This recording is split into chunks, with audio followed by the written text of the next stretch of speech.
நான் உங்க வீட்டுக்கு வரலாம். அதுக்கு எனக்கு எல்லா உரிமையும் இருக்கு. ஏன்னா அது என்னோட மாமியார் வீடு, நான் வாழ வந்த வீடு. ஆனா அவங்க அந்த வீட்டுக்கு வந்து தங்கறதெல்லாம் சரியா இருக்காது அத்தை. 2 பேருமே அம்மா இல்லாத பசங்க. நீ சொல்றதும் சரிதான்.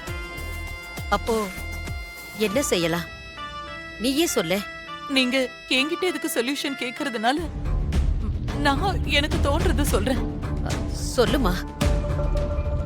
பேசாம என் அண்ணன் பொண்ணு தீப்திய சுபத்ராவோட பெரிய பையன் ராகவுக்கு கல்யாணம் பண்ணி வச்சுட்டா, அவளும் உங்க வீட்டுக்கு வந்த மாதிரி இருக்கும். நானும் நம்ம வீட்டுக்கு வந்து நீங்க ஆசைப்பட்ட மாதிரி, உங்க பையன் ஆசைப்பட்ட மாதிரி உங்க கூடவே கடைசி வரைக்கும் நான் இருப்பேன் இல்லையா?